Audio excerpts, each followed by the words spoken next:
não causou prejuízo, ela é uma prova anulável. Aí a gente vai, por isso que se diz que ela segue a teoria das nulidades, beleza? A doutrina vem criticar isso porque essa teoria das nulidades ela veio importada do direito processual civil, né? E o direito processual civil ele trata de direitos disponíveis, direitos patrimoniais, enquanto que o processo penal ele trata de direitos fundamentais do indivíduo. Então a doutrina vem dizer, é, importar essa teoria das nulidades do direito processual civil é uma aberração. Por que seria uma aberração? Porque eu estaria ali utilizando ferramentas do processo civil que trata de direitos disponíveis para o processo penal que trata de direitos caros ao cidadão, beleza? Que é a liberdade das pessoas. Deu para entender aí a diferença da prova ilegítima para a prova ilícita? Por isso que reflete aqui, ó. Então, qual que é a regra aqui? A prova, ó, beleza, né? Vamos lá. A prova que for colhida de forma ilícita, tudo que se deriva dela é também considerada ilícita. Essa é a regra.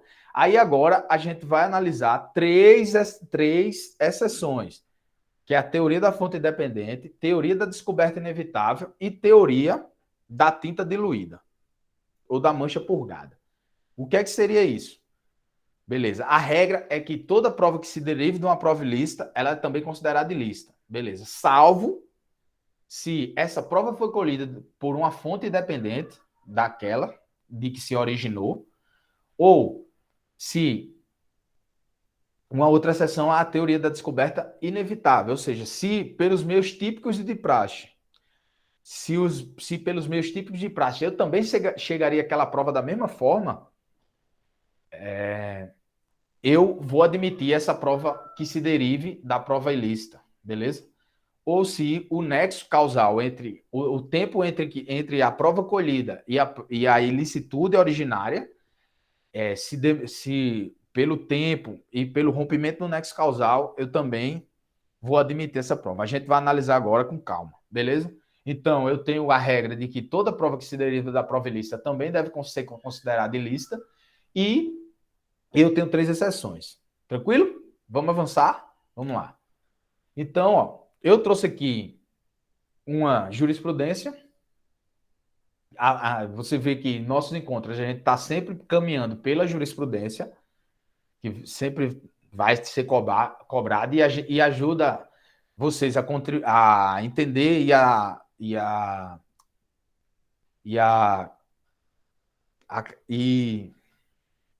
entender o tema, né? E contextualizar ele através da jurisprudência. A gente analisa a letra da lei também e a gente analisa as questões doutrinárias, beleza? Então a gente está sempre caminhando pela lei, pela doutrina e pela jurisprudência. E a gente sempre rememora os temas através de questões, utilizando sempre aquelas técnicas que a gente já conversou antes, beleza? Então a jurisprudência do STF de 2009 é uma jurisprudência já batida, mas que vem caindo em prova, sempre vem caindo em prova. A jurisprudência de 2009 vai dizer assim, ó, a prova ilícita, né, a caracterização, quebra do sigilo bancário sem autorização judicial, confissão obtida com base na prova ilegal, contaminação, HC concedido para absolver a ré, ofensa ao artigo 5º, inciso 56 da Constituição, considera ilícita a prova criminal consistente na obtenção sem mandado de dados bancários da ré, e como tal, contamina os demais provas produzidas com base nessa diligência ilegal. O que é que eu tenho aqui? Eu tenho um acesso a dados que é protegido lá pelo artigo 5º, inciso 10, os dados bancários, os dados referentes à intimidade das pessoas, eles são protegidos pelo artigo 5º, inciso 10. Então, houve acesso a esses dados sem autorização judicial. Através desses dados se produziu outras provas. O que é a regra que a gente aprendeu agora há pouco? E a jurisprudência vem, a segunda turma do STF vem chancelar isso. É que tudo que se deriva daquela prova que foi colhida sem autorização judicial e assim de forma ilícita, ela, tudo que se derive dela também é considerado ilícito, beleza? A gente vai passar a analisar as exceções, beleza? Então, a regra é essa. Derivou de uma prova ilícita, também é considerado ilícito. Por isso, o professor Renato Brasileiro vem dizer, o operador do direito, ele não pode cair no conto da carochinha. Por quê? O que é esse conto da carochinha? O que é o que a gente pode dizer que na praxe, né, no dia a dia, tanto no dia a dia policial, como no dia a dia do Poder Judiciário, no dia a dia do Ministério Público, no dia a dia da advocacia criminal, os protagonistas do processo penal. A gente tem sempre que estar atento na colheita dessa prova, porque colher a prova, como a gente estudou lá na teoria geral, colher a prova é altamente técnico e delicado. Por quê? Porque se a gente colhe uma prova de forma ilegítima ou de forma ilegal, o que a gente vai acabar fazendo? Tudo que se derivar dessa prova também é considerado ilícita, salvo as 3 exceções que a gente já vai ver agora. Então, aí eu venho trazendo aqui, as limitações da teoria da prova ilícita por derivação. As limitações. Qual que seriam essas limitações? A gente vai analisar aqui, o órgão da persecução penal demonstrar que obteve legitimamente novos elementos de informação a partir de uma fonte autônoma que não guarde qualquer relação de dependência. O que é que a gente já dá para entender aqui? A primeira exceção de que a prova ilícita, a prova que se deriva de uma prova ilícita é também considerada ilícita. A primeira exceção aqui é a teoria da fonte independente. Beleza? Teoria da fonte independente. Vai dizer aqui, que os novos elementos de informação foram colhidos a partir de uma fonte autônoma de prova. Uma fonte autônoma de prova. Ou seja, essa exceção vai dizer o seguinte, excelência, a prova ilícita é essa aqui, mas a prova que eu colhi, apesar de derivar dela, foi buscada em uma fonte autônoma. Beleza? Não necessariamente derivou dessa prova ilícita. Por isso que essa é uma exceção aqui de toda prova que ela deriva de uma prova ilícita também é considerada ilícita. Que não guarde qualquer relação de dependência, nem decorra da prova originalmente ilícita. Com esta, não mantendo vínculo causal, tais dados probatórios são admissíveis porque não contaminados pela mácula da ilicitude originária. Sacou aí, Abdias? Eu tenho aí essa ilicitude originária. Apesar da prova ter sido ilícita, eu busquei aquela prova por uma fonte independente, uma fonte autônoma que não guarda relação de dependência com essa fonte originária. Por isso que isso é uma exceção de que aquela prova que derive de uma prova ilícita deverá também ser considerada ilícita. Tranquilo? Vou avançar. Então, Oi. Só uma dúvida. Foi na sua aula que a gente falou que uma prova ou ilícita ou ilegítima, se ela estiver dentro do processo, o advogado de defesa, no caso, não de defesa, mas de acusação, não sei se foi nessa aula que a gente falou, guarda um momento oportuno, ele sabe que aquela prova é uma prova ou ilícita ou ilegítima, e ele guarda... Foi a última aula nossa, não foi? A nomenclaturazinha safada que existe para denominar esse fenômeno aí que você está falando?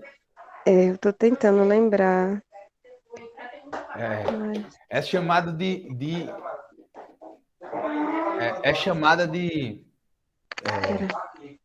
teoria da algibeira. Você falou isso. Então é isso mesmo, é no momento oportuno, né? Que aí ele alega no processo. Foi a última aula, isso, não foi? Algibeira, isso mesmo. O que não é admitido, né? Essa teoria da algibeira. O que é uma teoria da algibeira? A defesa ou o próprio Ministério Público vê a ilicitude, né? Vê que aquilo ali é uma prova ilegítima e ele guarda, a algibeira vem de guardar na manga, né? Guarda ali aquela algibeira, né? Aquela carta na manga para alegar no momento mais oportuno para a defesa.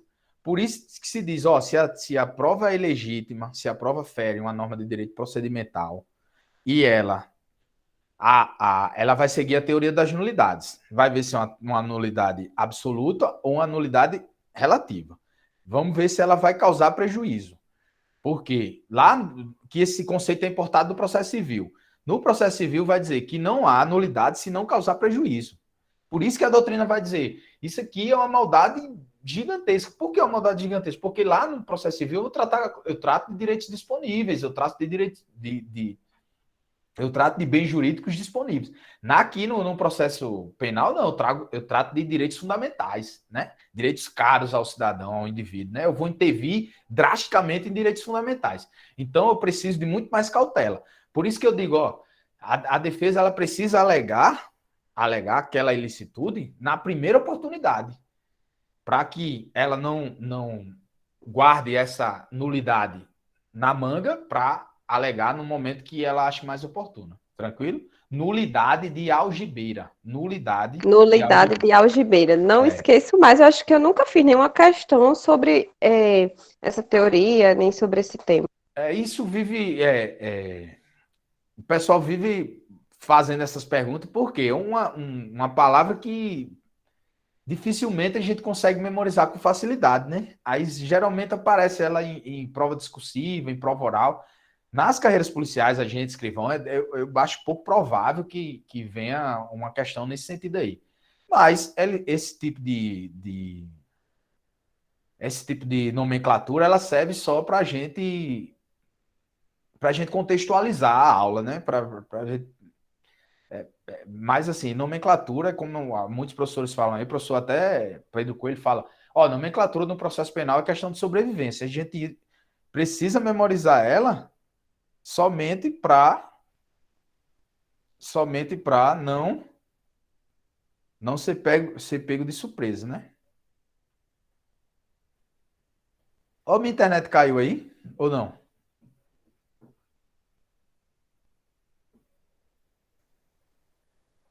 Veja aí, minha internet caiu, como é que a gente tá Não, aqui? tá Não, tá todo. funcionando. Tá Tá. tranquilo, né? Valeu, obrigado, obrigado. Vamos em frente. Deu para entender, né, Sasha? Só para a gente contextualizar a aula aqui.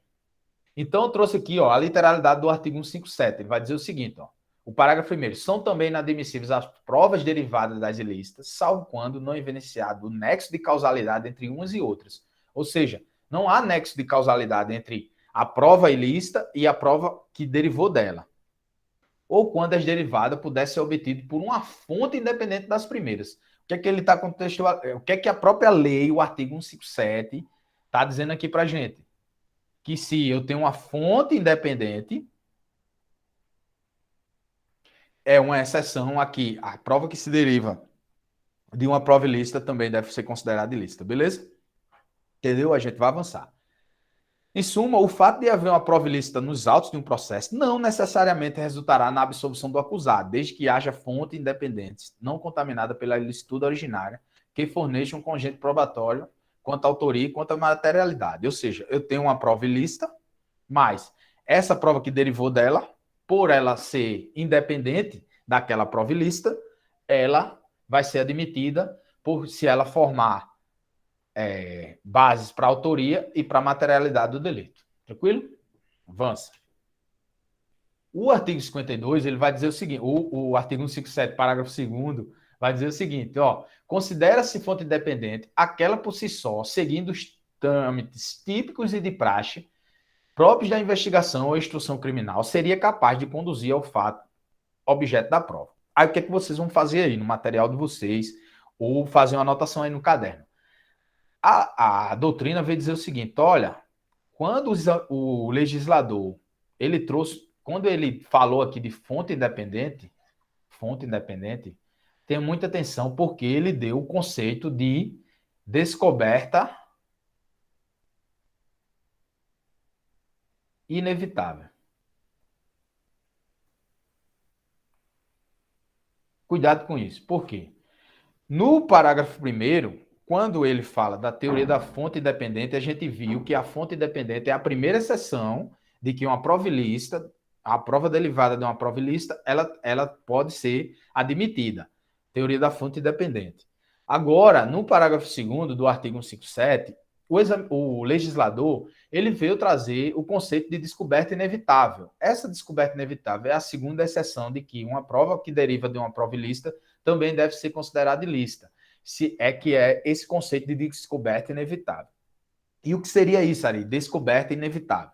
É que se a investigação, ela, pelos meios típicos e de praxe da investigação, chegaria ao mesmo resultado da prova que foi encontrado, que derivou da prova ilícita, essa prova deve ser admitida no processo.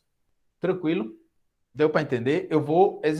O exemplo que tem todo o livro de processo penal e que originou do caso lá dos Estados Unidos. O sujeito cometeu um homicídio de uma criança, salvo engano. Eu até trouxe aqui no material. E o corpo estava desaparecido. Num condado lá dos Estados Unidos, mais de 200 pessoas começaram a fazer uma varredura na localidade para localizar o corpo da criança. Sendo que o suspeito foi localizado pela polícia. A polícia, a partir da confissão do sujeito, utilizou tortura para o sujeito indicar onde estava o corpo, né, e confessasse a prática do ilícito. Ele, de fato, confessou a prática do ilícito e indicou onde estaria o corpo, mas essa prova ela foi admitida. Por que ela foi admitida? Porque se entendeu que, apesar dele ter sido torturado, apesar do sujeito ter sido torturado